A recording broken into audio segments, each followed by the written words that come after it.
So, ladies and gentlemen, I hope you had a nice lunch. Yes, that's good. Good to hear that.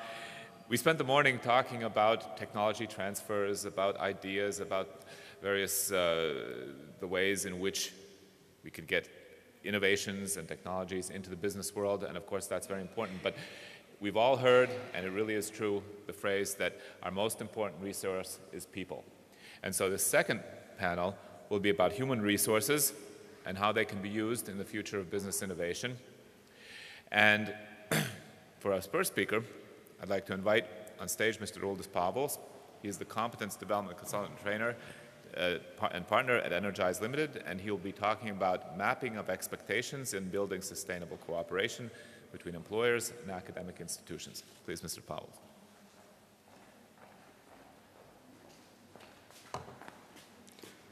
Hello?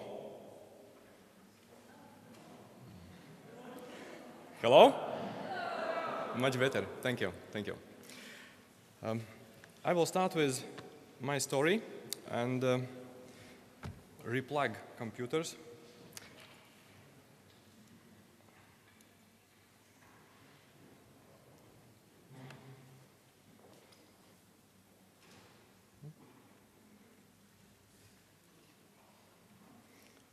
Okay, it works.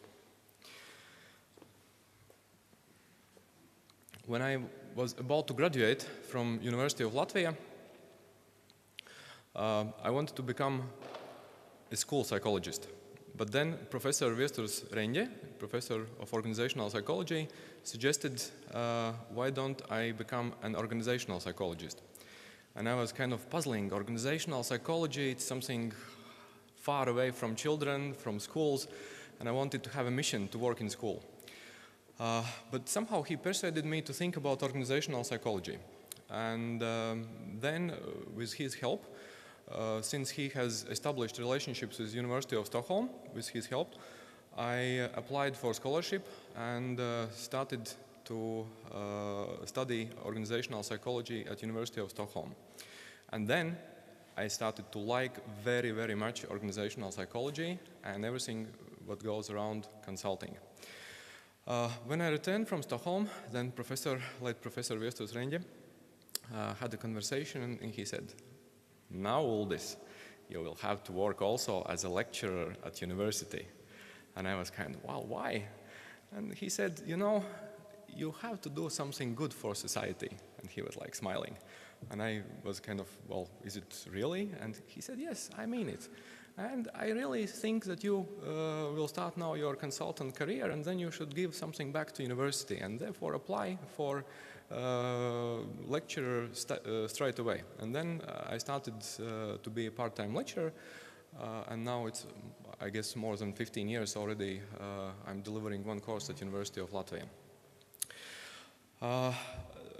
And especially I liked, and what I really appreciated is this feeling that I'm lecturing not because it's good to see students and I can have some personal benefit, but from early beginning, with his positive influence, I felt that I'm making Latvia a little bit better. And I must admit, it feels really, really good. Also, I have had big influence from Jānis Stonis. Jānis Stonis, administrative director of University of Latvia. He himself maybe doesn't know it, but he was one of the first who hired me as a consultant years ago to help with some HR issues. And also, he made one tiny thing from his side, but it's made enormously large impact to me, and that impact was he arranged that I can go to OECD conference in Paris and have a look on the trends with academic development and cooperation. And this conference was not a big deal, but for me emotionally it was very, very important. And I remember how he helped me to go there, to attend this conference. And when I came back, I really somehow felt much more loyalty to university, and not because primarily to sending me to the conference, but I felt there is something all about university. Also, another connection is now with Ivars Austers. Ivars Austers is chairman of Department of Psychology, and he had a month ago or a couple of months ago annual performance talks with me, performance evaluation, and it was very, very informal conversation. And he was asking me how I want to benefit, not I want to benefit, but how do I want to work with university in maybe some different ways, or he was asking what's for me important. And I liked this question very much, and then I explained him how I feel about it and what I could do. Then he was also asking whether I would like to hear from him what's important for him. And I said, yes, of course, what's important for you? And then he replied that he would like to make more relationships with business organizations.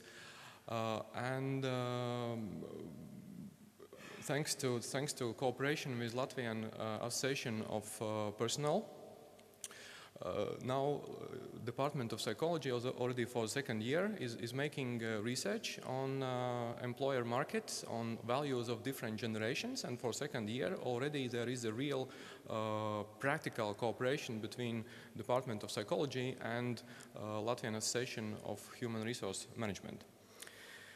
So I would like to come to conclusion that with this short my story, I'm absolutely convinced that any kind of cooperation between private sector and university primarily depend only on personal relationships.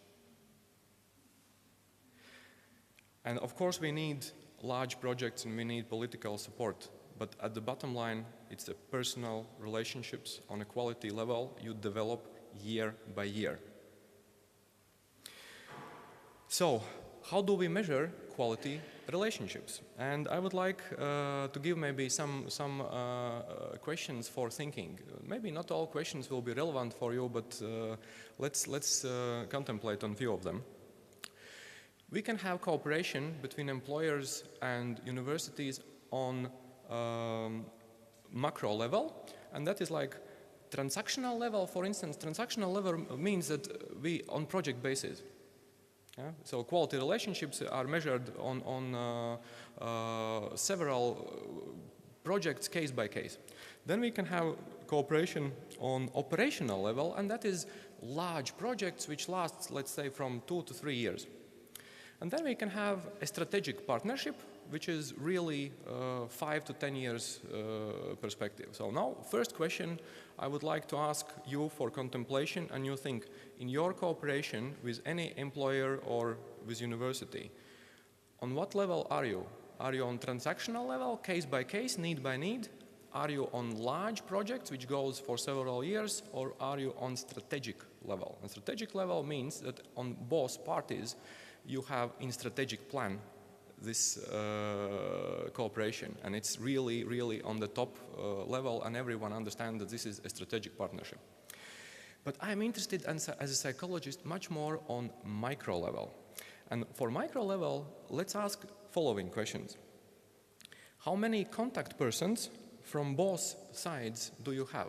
If you are from company, ask yourself, how many contact persons from your company and from university each other knows? It's very important. Yeah? If it's only one-to-one, then I wouldn't call it like strategic partnership. The question also, how much time per year these persons spend meaningfully together? 1 hour? 2 hours? And golf is not included. I mean meaningful conversations. Meaningful conversations where you lead to some sort of project. So time spent together per year, I think, is very, very important criteria. How many mutual invitations to several events have you made to each other? For instance, How many of you invited your partners to come to this conference or to any other event which is meaningful? Like calling up and saying, well, why don't we go to this conference together? It might be some interesting conversations between us and learning new things. So how many mutual invitations? Also ask yourself a question, how many mutual visits you have had per year? How many times have you invited university to your company? Or how many times, being university, you have invited your employers or strategic partners to visit, but sending out a real invitation and spending time together like you do with friends. At least how many phone calls per year you have had, and how many initiatives have came out of your mutual conversation. And I think you can add some few other questions, but this sort of identifies a little bit the quality of relationship. From my perspective, ultimate question is how many times you can ask each other, how can I help you? This question is the ultimate measure of quality, because you ask this question not because you need something, but you ask, how can I help you, knowing what's important for you? And if there is a stage when you can really from time to time ask other party, how can I help you? I think that's really, really cool. And that identifies a quality question. What could be a tip? A tip could be organize a small group events where you simply learn about each other. If there are 3 contact persons from your organization and 3 contact persons from university, gather together, but not wine drinking. Have a room and talk about each other. Talk who you are, what's important for you, and then go to drink wine. Because many wine drinkings are really only wine drinkings as the same as golf. You just go play golf and that's it, and nothing really happens. You spend time together, but you can play golf with anyone. Yeah. Okay. If we look to the needs of millennials, because in these relationships we have different psychological profiles. And just a few characteristics about millennials, and this also is partly from research which has been collaboration between university and Latvian Association of Human Resource Management. Who are millennials? They are realists. First time when students really liked my lectures was only this year, because I didn't do any presentation. And always I was doing, partly because I was lazy, I was telling them how consulting happens in the real world and what happens inside companies. And I was giving them some cases, and all the theoretical topics were discussed with the real cases. And they loved it. And it was kind of discovery for myself that they really like the real life. Yeah? So they are realists. They are self-confident, definitely. They are heroes with a mission, like Captain America. They want things, they want a meaningful, fast achievements, fast results where they can be a hero. And that kind of gives a little bit different perspective how to communicate with them. For this reason, I wanted to step out of comfort zone, and I was thinking, well, could I be a bridge between younger generation and for instance, university professors? And I purposely got socks with zombies. Yeah. It was quite 10 minutes before I really did it, because I thought it will come on, it's so inappropriate and so. But I was thinking, no, I must do it. Yeah? And it was really kind of based on the thinking, can I step out of my comfort zone and start accepting something what younger generation really needs and appreciates. The question here is, who are bridgers? Who can bridge university with companies? And these must be persons who knows very well company environment and a university. And not necessarily only lecturers, but the question is who can bridge who can bridge different generations, who can understand older generation professor and older generation manager, who are the real bridgers. So from psychological perspective and from organizational psychology perspective, I would like to ask or to suggest, look for persons who can well bridge, and the bridgers can be only those who really understand both environments. And in many cases, we are lacking it because either we know company or we know university. We don't have this empathetic language. We need to find some sort of people who are really understanding what goes on in university, what goes on in company, plus what goes on between different generations. So from my perspective, this is the key to look for a bridging person. And it really goes down to personal relationships, to the quality of personal relationships. One of most important questions, what we shall ask based on personal relationships, once we know each other, is what is important for you? Strangely enough, or as evidently as it can be, sales departments and salespersons and those who work in customer service, they know that this is the only question that makes sense. What is important for you? And I would like to pay your attention, and maybe you can reflect how many times you have a chance to listen to other person and how many times you ask this question to other person cooperating with university or with company. What is important for you? And I don't mean having in mind EU grant which you want to spend money and say, well, what's important to you? And then you hope that there will be something how you can get additional grants and spend some money. I don't think that is primarily a case. But we need to ask question, what is important for you? We have to listen, write it down, and maybe even not respond in that same meeting. Just simply ask, what is important for you? And the end result of this question, at some close future, must be a psychological contract. And a psychological contract means that you can measure return on expectation. What we can learn from training industry. Training industry now is switching from return on investment to return on expectations. And if you are really clear about mutual expectations between universities and employers, then you can conclude psychological contract and you can say, okay, we can provide you this, but we can't provide you that.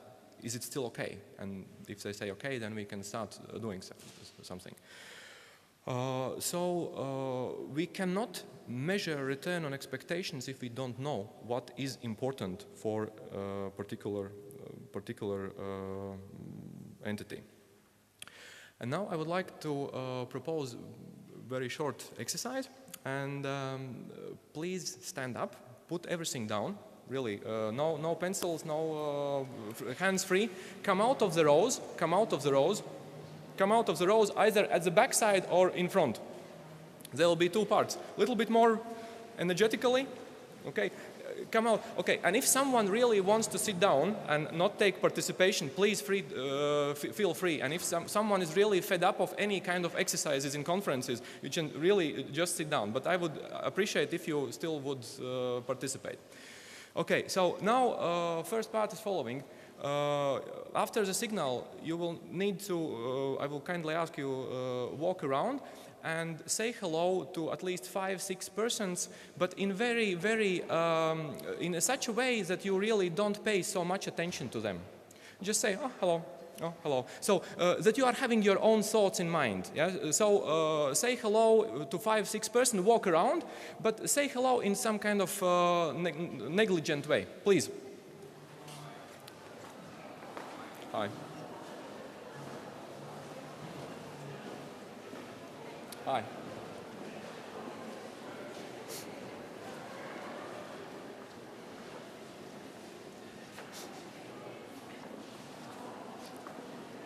Thank you, thank you. Stop, please, where you are. Stop, please, where you are. So now, completely different scenario. And now, please, say hello to at least 5 or 6 persons in a way as you wouldn't have seen a person in 3 years. Say hello in so emotionally positive way that you would almost, it's like you came, it's your rebirth. Please.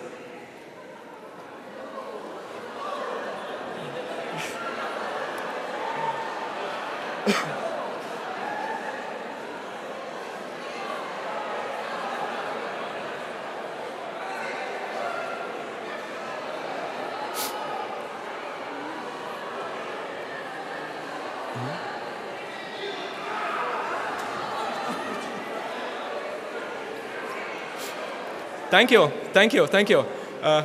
The second part could go for longer time, I see. Thank you, thank you. Stay, please. Please stay where you are. Please stay where you are. Okay. The brief was following that it really takes half of the second and completely everything changes in terms of emotional connections. But this is the first part. So now the second part of the exercise is following. Please find a person whom you do not know, with whom you haven't came together to the conference. Please pair up, but as quickly as possible. Form a pairs. Choose, form a pairs.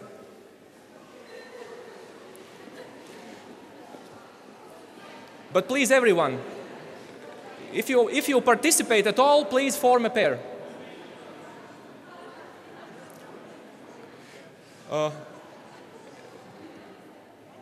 Step out of the comfort zone, make a pair, or just simply sit down and do your things. Okay, so now what we will need to do, for about 1 minute, so 2 times 30 seconds, just introduce to each other and you just say your name, where you are from, so you know who you are. Then a person A asks person B, what is important for you regarding cooperation between academic institutions and employees? And listens, says nothing, just listens. And after a minute or so, asks second question, how can I help you?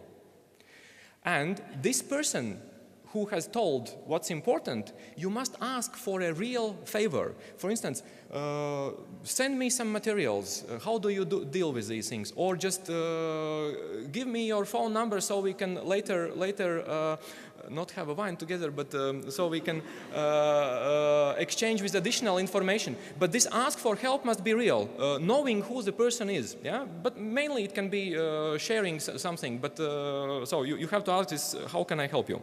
Then, after about 3 minutes, you switch pairs, and now the person B asks and listens to person A, and again asks the same 2 questions. So altogether it will be about 6 or 7 minutes, and please follow instructions and start.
1 minute to go.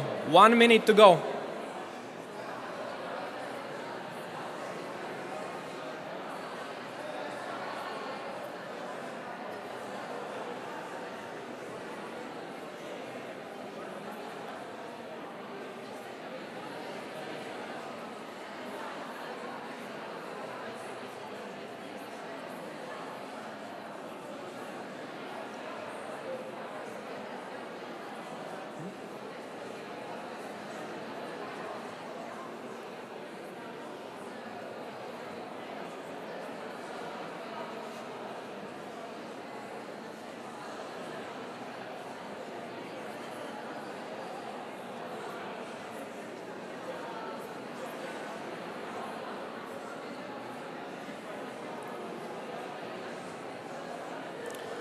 Thank you. I'm sorry, I must interrupt you. I hope you can continue maybe later conversation. Sorry, I have to interrupt you. Please take a seat. Please take a seat. I'm sorry for interrupting you.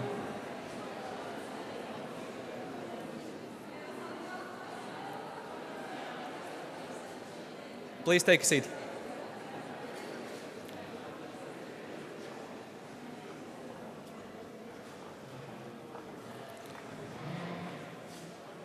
Magic.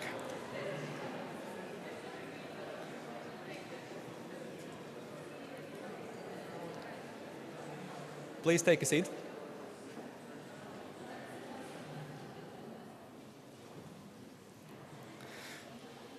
Okay, and let me conclude. Short comment on the debrief.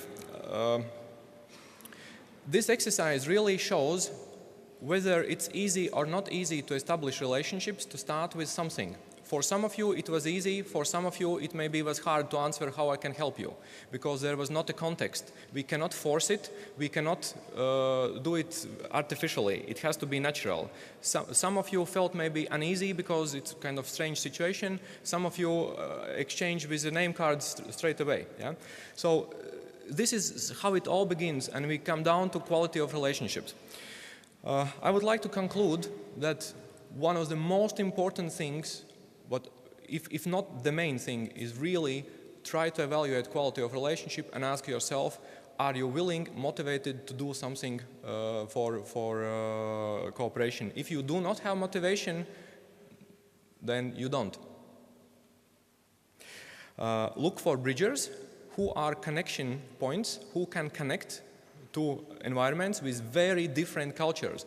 And remember this wonderful Peter Drucker's saying that culture eats strategy for breakfast. And we need someone who understands both cultures and can understand how to connect them. Practice a lot asking what is important to you. Start today, and I can give you one small talk tip.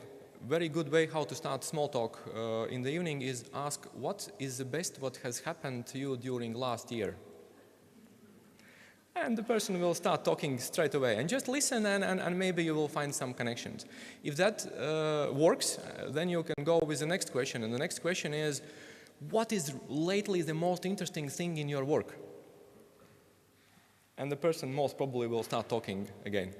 And then you can ask what's important in a work. And then you can go to the more deeper. Of course, you can't immediately start with asking with the question what's important to you. The last thing is, in a cooperation between employer and university, on either side, if you are, ask yourself, why do I do it? And why do I need it? And if you don't have a clear answer, look for it. And if you have a good reason, then just simply maybe call up someone, maybe even tomorrow, and invite for a dinner, or invite to your company, or invite to your university. Relationship, personal relationship, is at the heart of any cooperation. Thank you very much.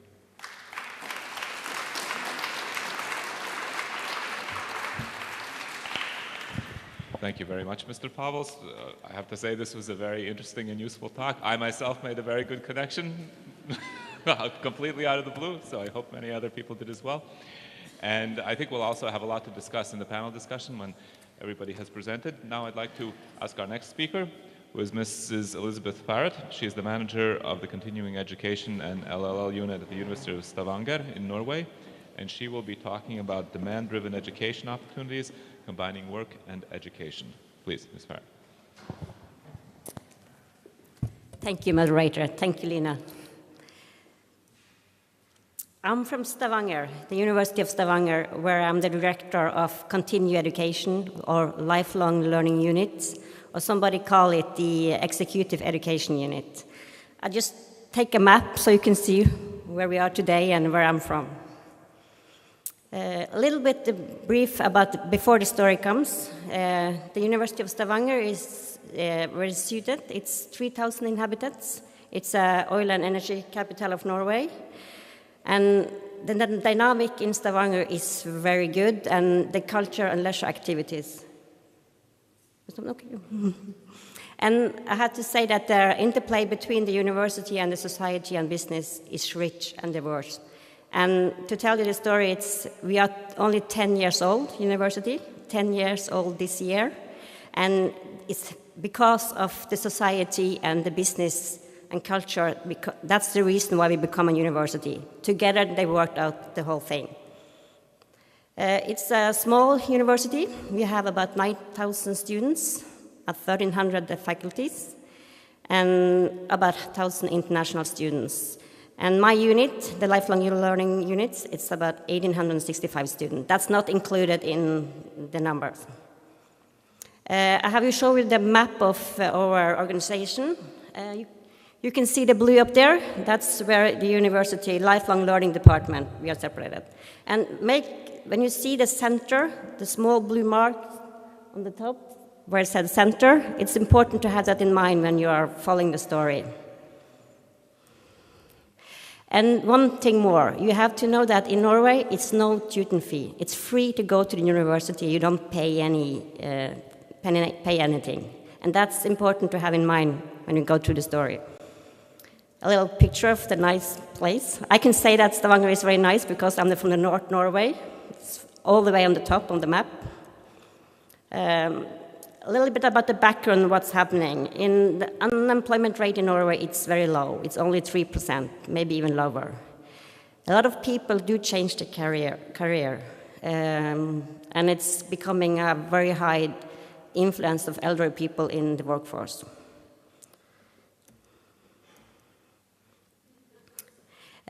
People often return to the third-year education after they're entering the labor market. They start going back to school again because of the changing so often jobs. They change the career totally. They change differently ways. And that's what we saw when the lifelong learning paradigm challenged this.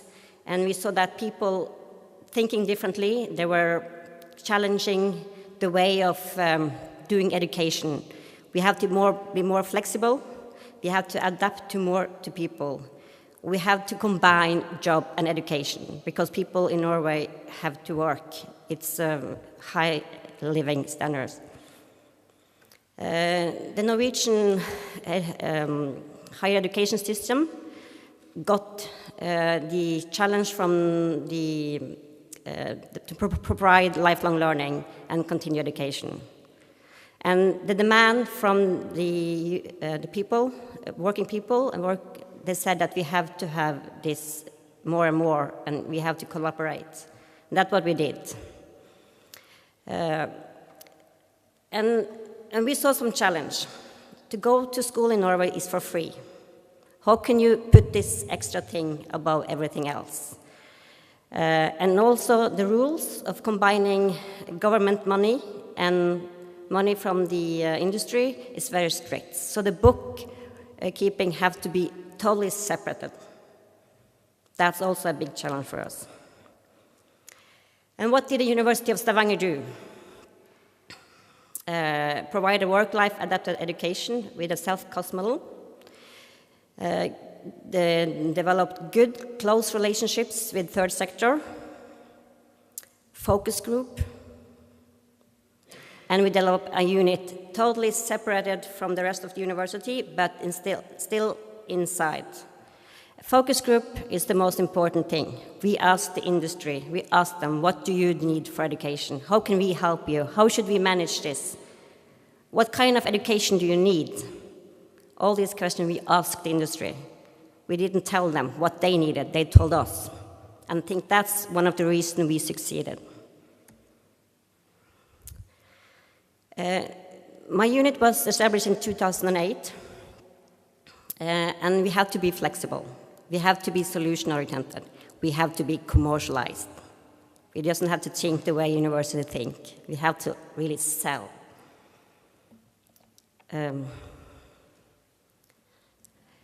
Questions were addressed, like how to plan or organize flexible learning education offered by the university frame.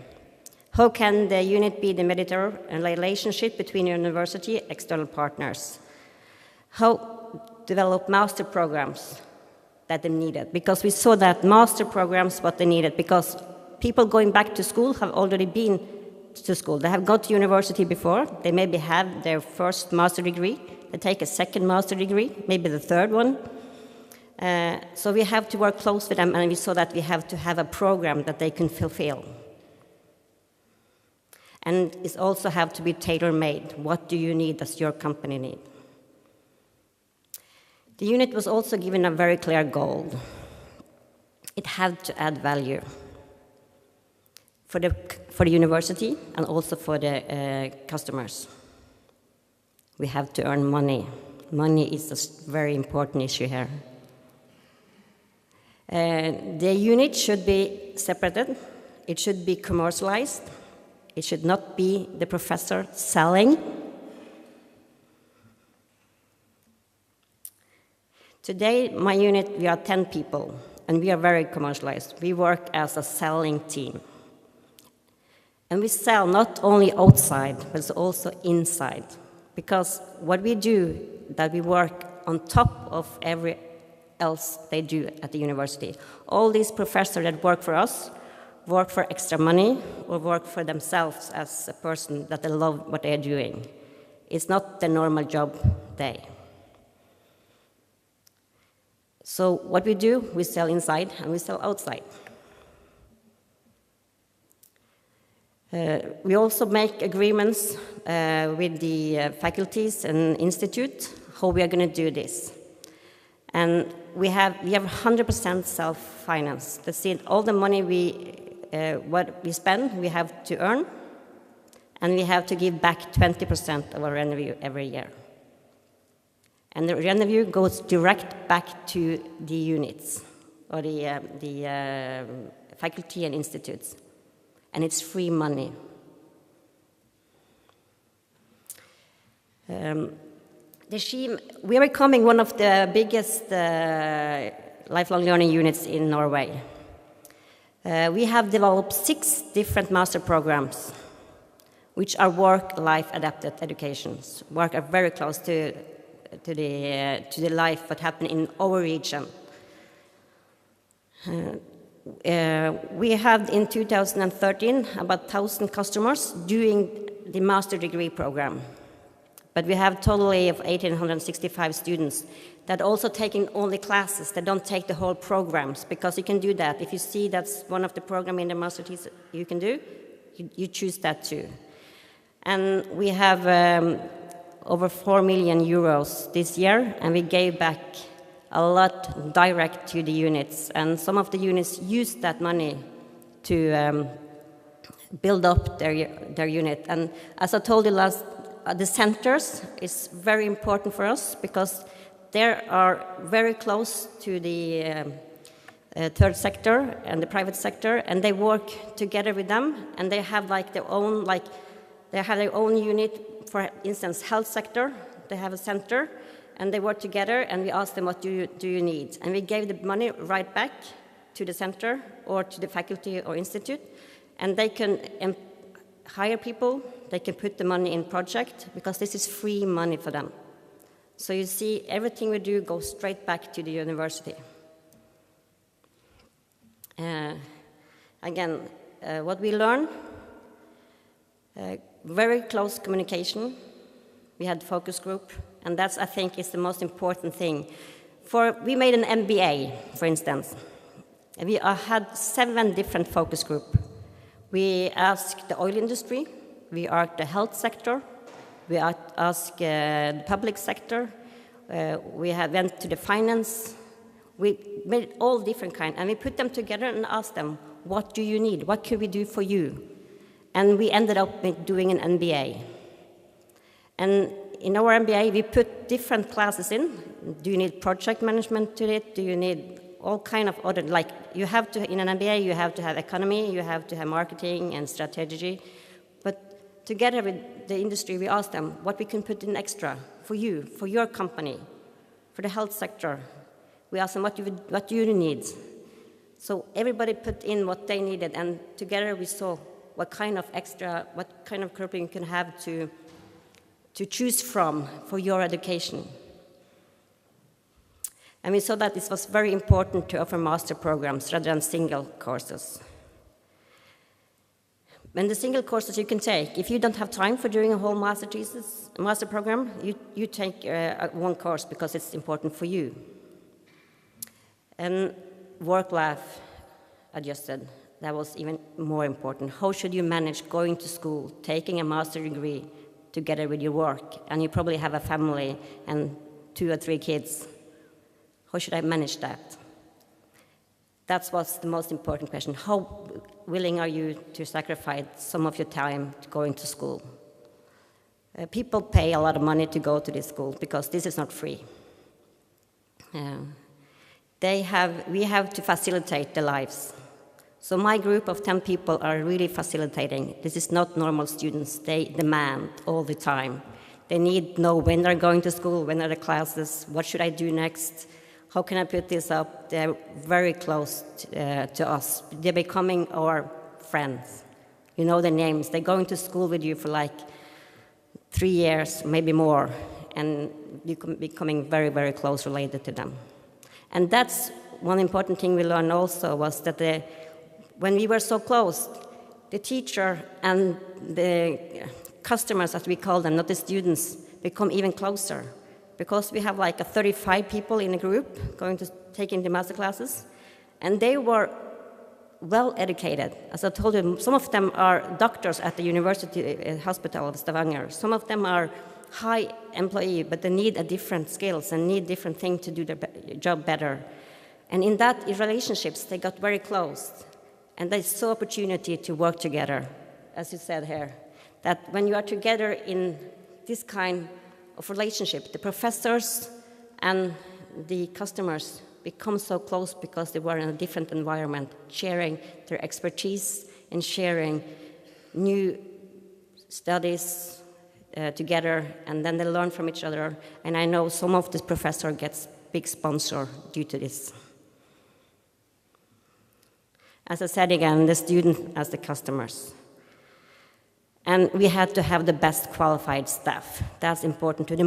We saw that doing an MBA in Norway, you can go everywhere. People have money, they can travel to all over the world doing MBAs. And what we did, we saw that the most known and well-known professor from our region was the one who had to be to do the tutoring, but not the sale. You can take the professor with you when you're doing a sale, but don't send them alone. That's a disaster. Yeah, that was our lesson learned. So, yeah. I can show you, I have some picture of, because the marketing, due to the fact, I can show you some of the marketing we are doing, some of the programs we have. That's in Norwegian, but that's the safety and risk management. That's our most, we have fully booked until 2016. This is paid by Norwegian Luftambulance, I'm not sure, the ambulance system, they're paying for the whole, it's driven all by them, and we are doing the tutoring.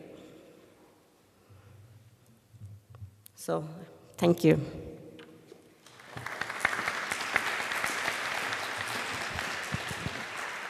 Thank you, Ms. Farrath. I think we're already developing a common theme here, which is listening. Mr. Pavlos talked about that. You talked about it in the focus groups, the importance of listening to what other people need and what is important for them. And for our next presentation, we have actually two presentations from the SMK University of Applied Social Sciences in Lithuania. And first, Ms. Henrika Šakienė will be talking about the development of curriculum and student practical skills through collaboration with business, the case of Students Association Tomorrow project. Please. Good afternoon, ladies and gentlemen. First of all, I would like to say that we live in a different country where unemployment is much more higher. We can still dream about 3%. We have much higher rates of unemployment, and that's why it's important to do something about it. And as we know, in many countries, youth unemployment rate is very high. So any higher education company, any university institute always wishes their graduates find their workplaces as soon as they finish, either establish their own businesses. So looking for better life, for better future for our future graduates, we decided to solve that unemployment problem, and we established a students' company, which is registered as association, which is named Tomorrow Project. So the aim of all that project is to solve youth unemployment and also increase youth entrepreneurial abilities. Because if they don't get employed, they might open their own businesses. And for that, we need different things. First of all, we need their knowledge and their skills. But what are possibilities to make their skills better? Of course, we as University of Applied Sciences, we are looking for learning by doing. So to provide better skills for students through experience. Also, we communicate with businesses, so we want to get business problems for students to solve, to learn from those problems, and also for businesses get knowledge about what they can get from universities. So first of all, it's cooperation. And also, it's very important to foster entrepreneurial skills for students. And that can be done differently, but the best thing is to try as early as possible for them to implement them during their studies. And because we cooperate with our graduates, we know what problems they face after graduating and what skills and knowledge they are short after graduating, because maybe something can be changed. That's why we established Junior Enterprise, Tomorrow's Project. First of all, it's a group of students from different study programs. We have the advertising design, management, computing. We have the tourism business representatives. And all together they work in one company. And they have different departments like sales department, marketing department, personnel department, IT department, and they take cases from business companies and try to help them. Thing is that because it's a registered company as association, they're not looking for profits, but students can issue the invoice and can get money, which later they can pay themselves as grants, either even as salaries. That motivates them and also foster their selling skills. It's impossible for students to work alone, so we have a supervising lecturer, and they do business. They take projects from businesses and they do services for them. The part of our partners is our graduates, because SMK is one large community, and because a lot of our graduates have their own businesses, we continue cooperating. And what's important for students, because they're a team, they're participating in various competitions. They deepen their knowledge, and also they get acquainted to different things in life, like public speaking, team management, project management, and others. So through this project, we have developed our students' soft skills, which are extra to their professional skills, but which are also very important for employability and entrepreneurial abilities. So now they can better sell things, negotiate, and even I'm sure some of them won't have any problem speaking to you right now. And we have quite a few projects already implemented. Over here I just presented a few, and we are lucky that we get orders such as to prepare a website for a global initiative, Europe Future Visionaries, and students were very proud that they could take part of such a project. Our students' posters, advertisements already been hanged in our town, Klaipėda, during a Young Music Festival, because they got an order, they done it, and they see their results in the town, hanging everywhere, the advertisements. Also, they do marketing and market researches, and they can do it best among youth. And many companies need such information. And outputs. We have active 15 students. It might seem not a lot, but on the other hand, I'm sure those 15, after graduating, they will become very good workers. Either some of them will have businesses. And actually studying second year at University of Applied Sciences, they already have work offers, because during projects they meet business people and they get acquainted and they get known and get recognized in town during various competitions where they really get successful. And they start earning money. Association already issuing invoices, which makes students happier too. What we learned from that and what we want to share is that university can gain from such a cooperation, because we can get cases which can be used in other lectures, which we can use as lecturers for other students' knowledge deepening.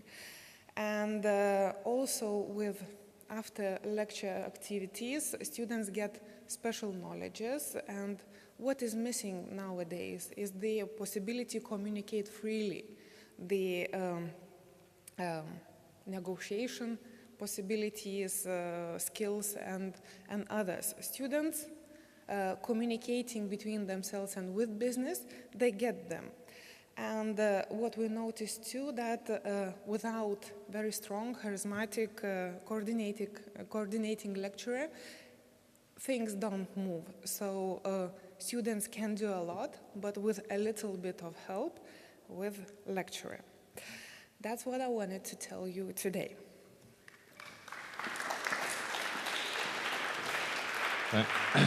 Thank you, Ms. Shakiena. And continuing from the SMK University of Applied Social Sciences, Mrs. Asta Varanovskiana, and she'll be talking about cross-border business coaching, how higher education institutions can help businesses by providing integrated LLL and consultancy services. Please. Hello once again for everyone, and as you understood, we are representing the University of Social Sciences from Lithuania, and we are the largest private university in Lithuania according to the number of students.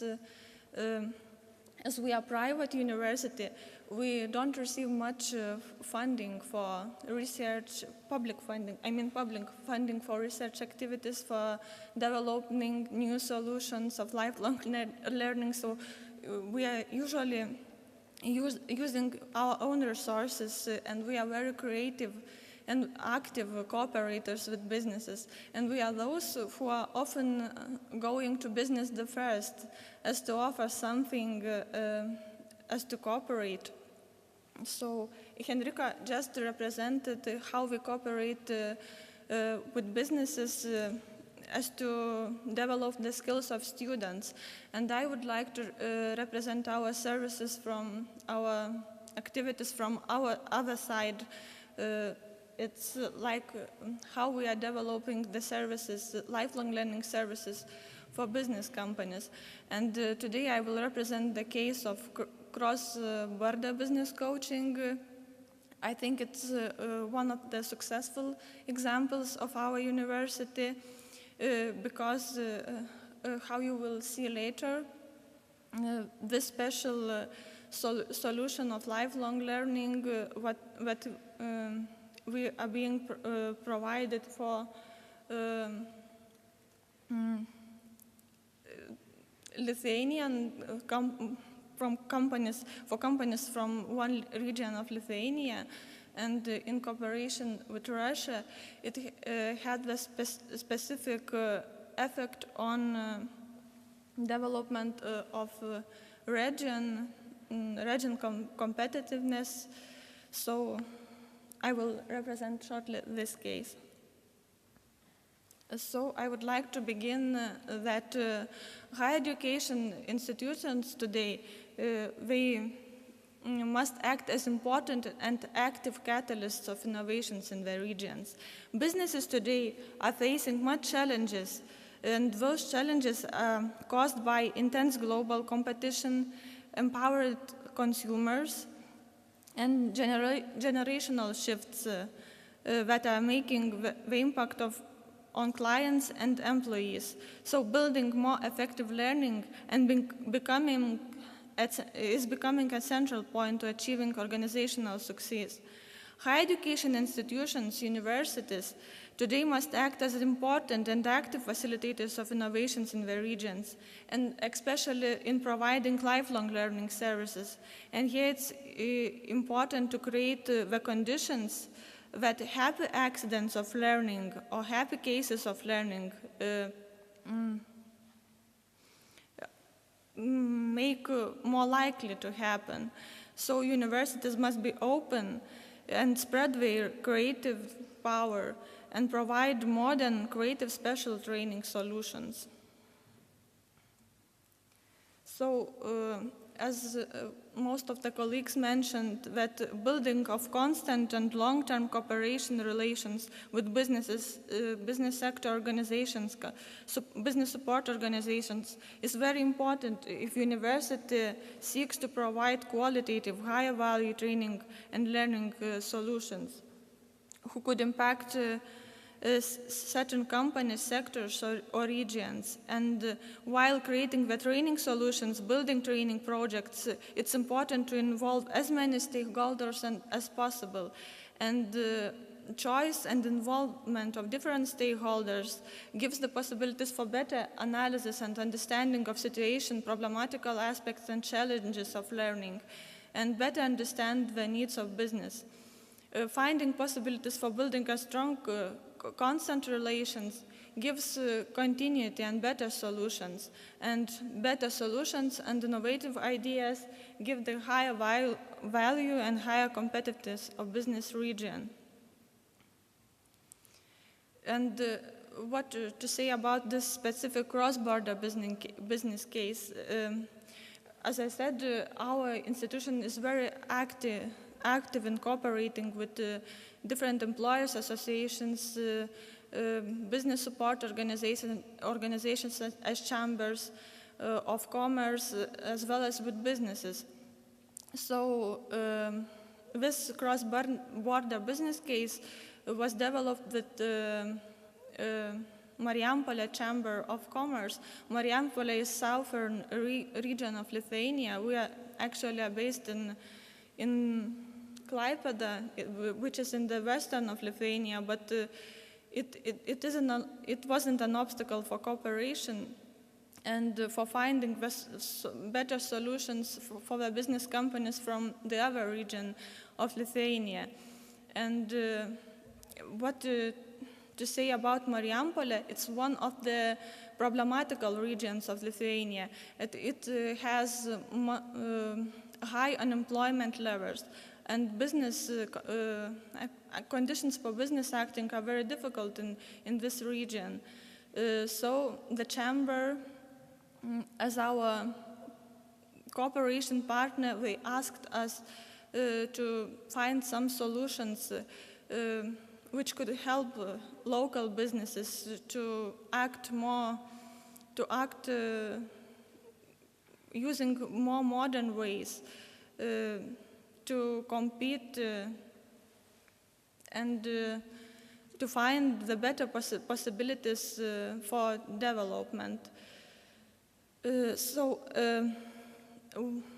One additional feature of Marijampolė region is that it has a border with Russia, and Russia is one of the biggest world's economies, and for us it seemed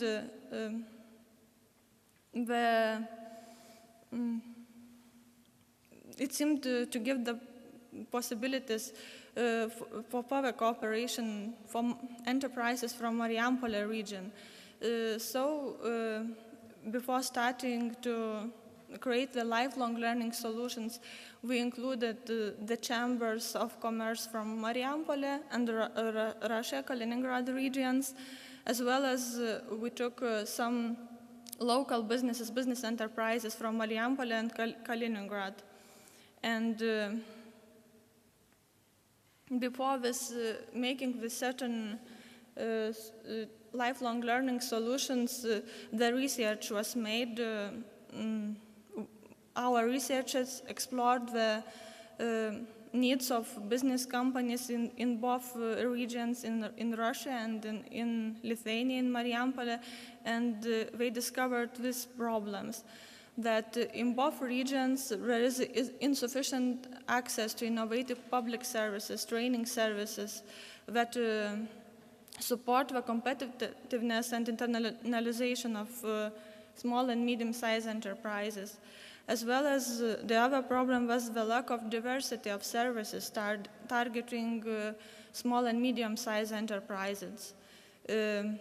Insufficient application of innovative instruments for management and solving issues of small and medium-sized enterprises, the lack of innovative activities targeted at fostering cross-border cooperation of businesses, as well as insufficient experience of businesses in the field of international cooperation, exceptionally in cooperation Lithuania with Russia Federation, and as well as the problem for finding the solution was weak cooperation and lack of common objectives between businesses and business support organizations in this region.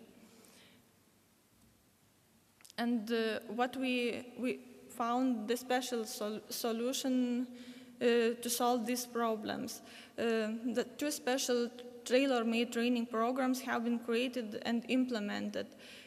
One training program was prepared for business coaching professionals. The aim of this program was to transform the specialists and consultants working in local chambers. Ms. Varanovska, we're running out of time a little bit. If you could just sort of pull this together in about 3 or 4 minutes, because we still need to have a little time for discussions and for questions, if that would be all right. Yeah? Okay, just 3 or 4 minutes. Do you think you would? So I will finish quickly. So we created two training programs. One training program was for specialists working in business support organizations, and other program was cross-border business coaching program, which was for the enterprises working in both areas, in Marijampolė and in Russia. And as well, we created the special internet platform in which both training programs were provided. So in providing this special training solution, we took a lot of modern ways of learning. It was learning in a social network. The context of learning was personalized, mobile, and relevant. We used blended learning, coaching as a special form of teaching. As well, as I said, we developed a special online platform for doing this. And this project, cross-border business coaching project, has had very specific impact or results. So we prepared 20 special business coaches in both regions, which in the future will work with small and medium-sized enterprises in both regions with consultations. As well, we trained 40 people and in 20 companies from the business companies as to strengthen the cross-border business capacities. And as a result, 10 new business agreements between Russia and Lithuania were signed as to develop common business projects, common business products. So I think I can finish.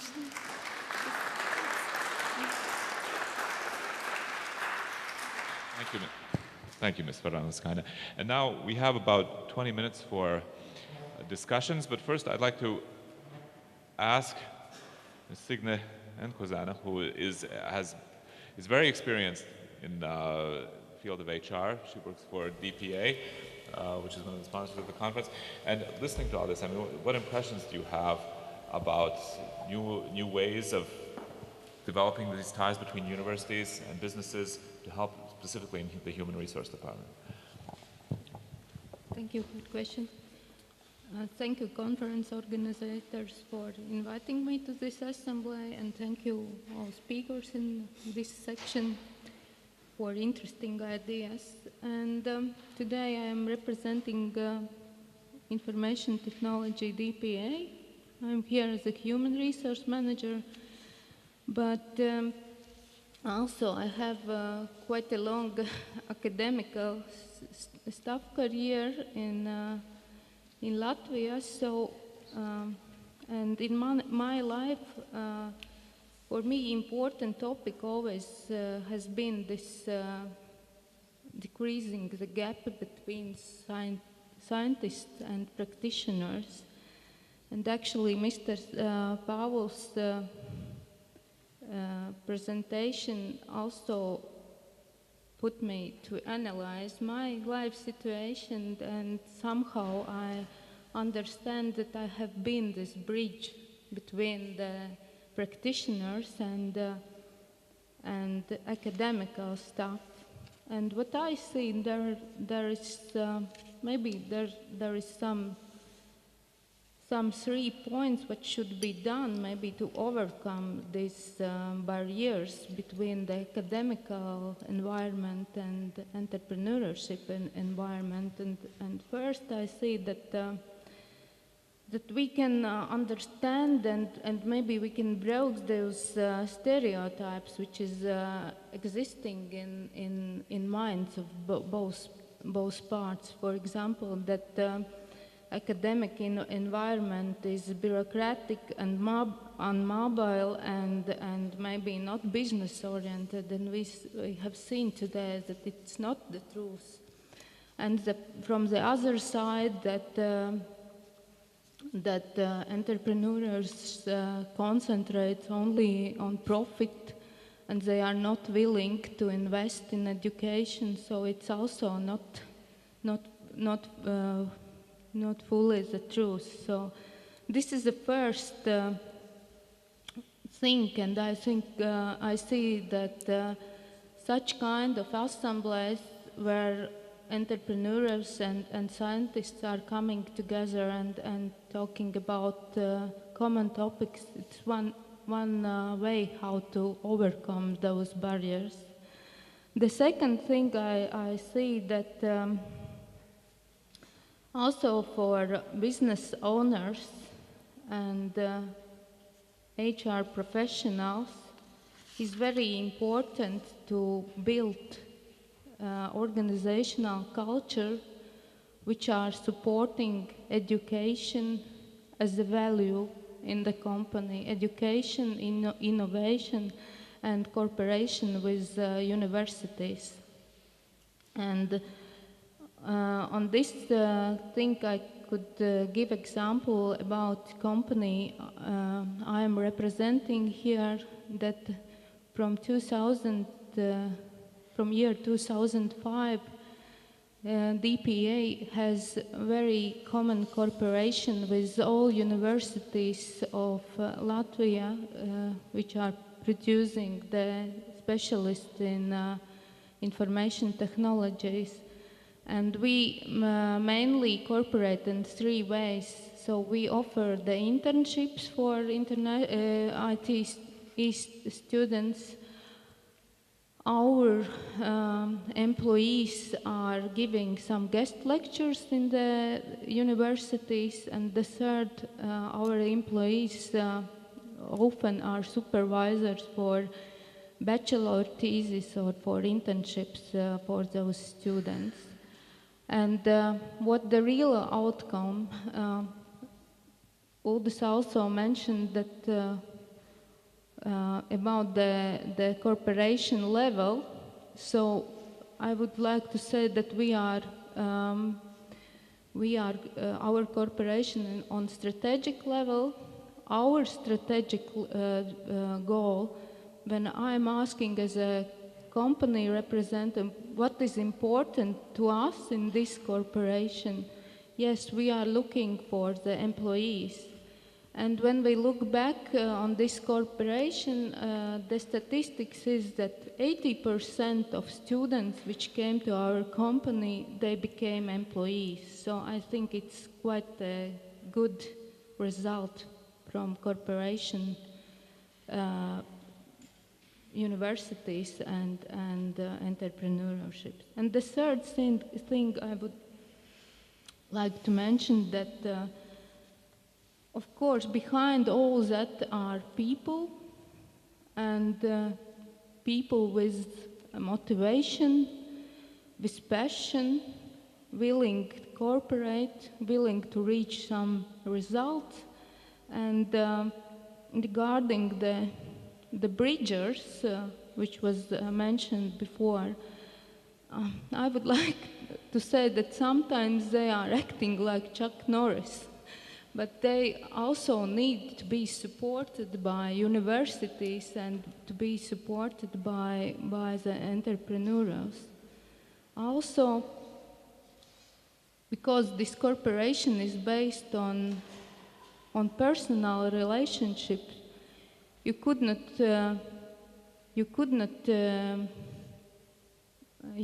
make a very qualitative relationships with a huge amount of people. And my wish is to start from small steps with the big target, but to start with the small steps. And maybe this conference is a good place to do that. Thank you.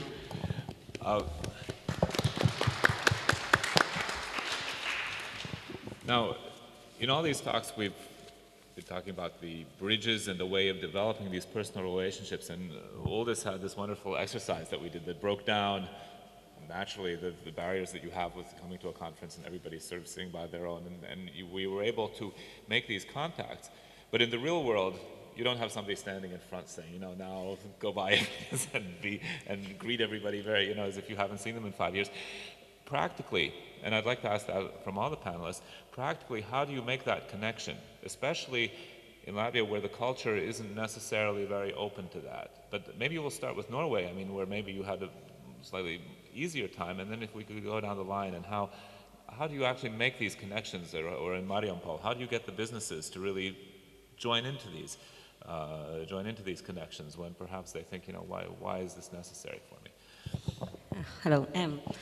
I think in Norway it's very important to ask what's in it for me. When we approach the businesses, we always have to find a way that we see both have a benefit from it. And of course it's very good when you have a good relation. If this is one-to-one, that's a start. and then the other person has somebody else. But if we have one common goal and we know that we have, both of us can experience from it, that's the starting point. And we see when we make centers from in the university that have a special theme, it's easy to find different businesses that can be a part of it because we have the same goals. And that the spin-off of that, so it's happening. Uldis, maybe you have some examples from your consulting work? Yes, a couple companies I know. It all starts with a need. It all starts with a need. It can be on either side, either on university side or on company side. But there is always one person who says, "Well, we should do something about it." It always starts with a need, and then the next step is who shall I talk to? And if there is some sort of networking and people are always asking, can you suggest someone whom shall I talk at the university? And I have helped a couple of companies where HR managers has expressed their idea. They don't know clearly this idea, it's somewhere in there, but they have this feeling that I need to do something. Something should be. And then what they do, they just simply ask for advice. Do you know someone who shall I talk? That's how it starts. Okay. Enrica? Well, with networking, for us it's one part of networking is our graduates. University of Applied Social Sciences this year is celebrating 20 years. So we have quite a lot of graduates, and some of them are very business-like. They have their own businesses, and as they come and contact us, they just come to their alma mater. So they know those who work at university. So they share that information with others, and that's how they just contact us. Sometimes myself, I get phone calls saying that someone recommended and said that you and maybe your colleagues can help us. So that's how sometimes it starts. Okay. Asta? I can see we are a very open university, and usually we invite to the business companies, business representatives to all our events. As well, we are going with special solutions, with special innovative, creative ideas. We are going ourselves to businesses, and our Science and Business Center is like, how to say, intermediate between the business and our university. It not goes from the specific persons, but it goes for the Science and Business Center. Okay. Signa? Okay, here maybe. Okay, I will try that. So we built our contacts mainly in some open events as well, like in career days. So we representing our company here, but I think those contacts which are longer, they are built on personal relationships. Okay, thank you. A lot of very concrete examples of how this can be done. Now we have about a little more questions. Very good.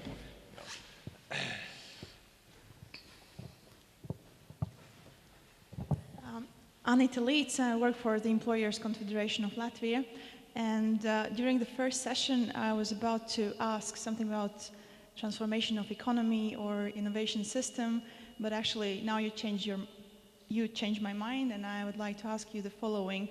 What has been the most exciting thing for you in your previous experience, for you personally as bridgers? Very good question.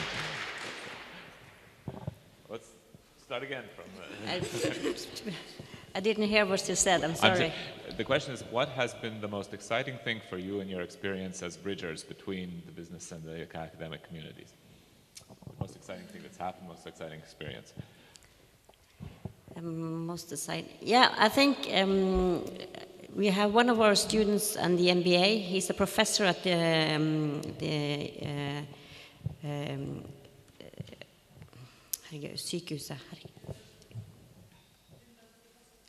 University Hospital in Stavanger. And when he said that he wants to go to, we become very close because he was so engaged in doing this MBA and making it be a part of his study programs. And he was a professor and he was a doctor at the university.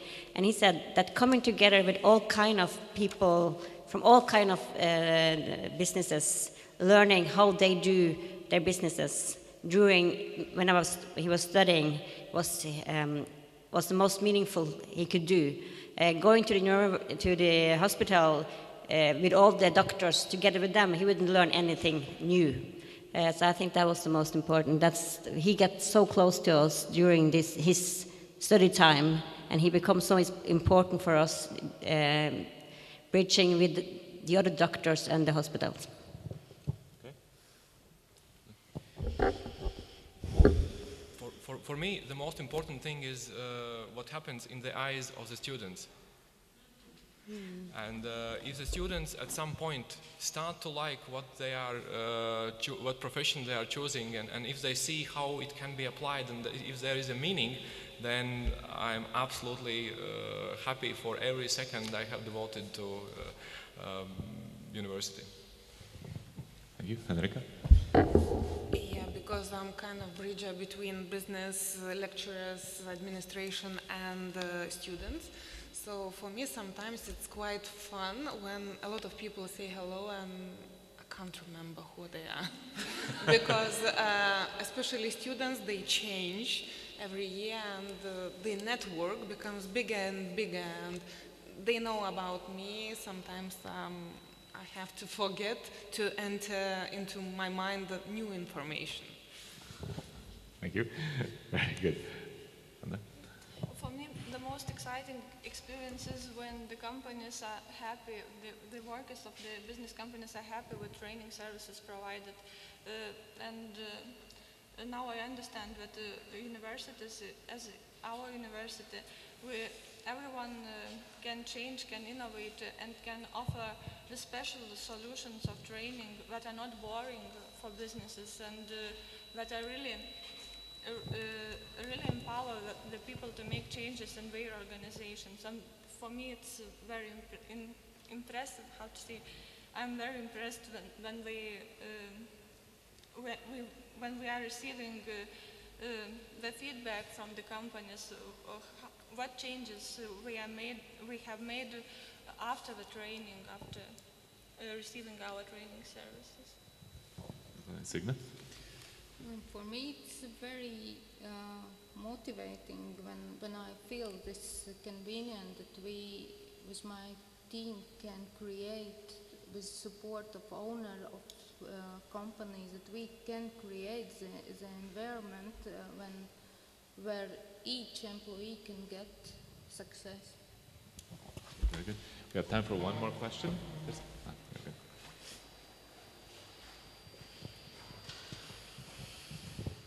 Hello. I have a question about skills. So as we all